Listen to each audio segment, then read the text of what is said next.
कलियुग के अंधकार में समय में जब पृथ्वी पाप और अधर्म के बोझ से झुक चुकी थी, देवताओं ने मिलकर भगवान विष्णु से प्रार्थना की। वे सभी स्वर्गलोक से धरती पर आए और भगवान विष्णु के सम्मुख अपनी व्यथा प्रस्तुत की। पृथ्वी माता ने कहा, हे प्रभु, आपके बिना हम अधर्म और अन्याय से लड़ नहीं सकते। हमें आपके दिव्य अवतार की आवश्यकता है। भगवान विष्णु ने अपनी मुस्कान बिखेरते हुए कहा, चिंता मत करो, धरती पर कल्कि के रूप में मैं अवतरित होकर सभी पापियों का संहार करूंगा और धर्म की पुनः स्थापना करूंगा। प्रथम भविष्यवाणी और कल्कि का जन्म।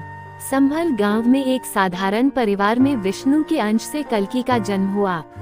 जन्म के समय ही गांव में अद्भुत प्रकाश फैल गया और सभी ने समझ लिया कि कुछ असाधारण हुआ है। कल्कि बचपन से ही अन्य बच्चों से अलग थे। उनकी आंखों में अद्भुत तेज था और उनकी शक्तियां दिव्य थीं। देवी पद्यावती से भेंट। युवावस्था में कल्कि भगवान सिंगल द्वीप पर गए। वहां जल क्रीड़ा के दौरान उनकी मुलाकात राजकुमारी पद्यावती से हुई। पहली नजर में ही दोनों एक दूसरे को भा गए।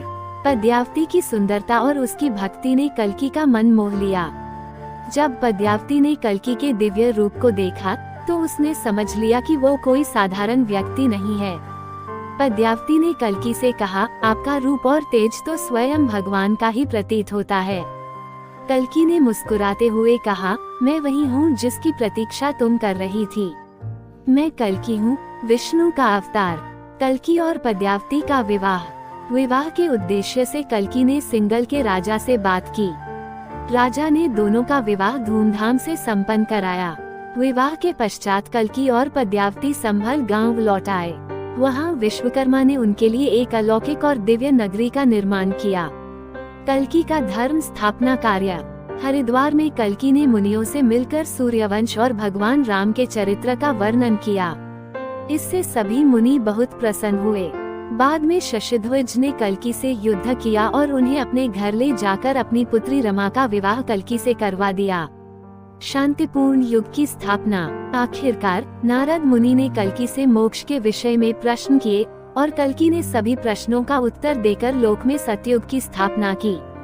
इस प्रकार कल्कि ने धर्म की पुनः स्थापना की और अधर्म का नाश किया। शुक्राचार्य की कथा। अंत में शुक्राचार्य की पुत्री देवयानी और शर्मिष्ठा की कथा भी इस गाथा में वर्णित है, जो दर्शाती है कि कैसे धर्म और अधर्म का संघर्ष अनंत है और प्रत्येक युग में भगवान किसी न किसी रूप में अवतरित होकर धर्म की रक्षा करते हैं। श्री भगवती गंगा स्तव। इस पुराण में मुनियों द्वारा कथित श्री भगवती गंगा स्तव का भी वर्णन है, जो संसार को आनंद प्रदान करने वाला है। इसमें साक्षात विष्णु स्वरूप भगवान कल्कि के अद्भुत क्रियाकलापों का सुंदर और प्रभावपूर्ण चित्रण किया गया है।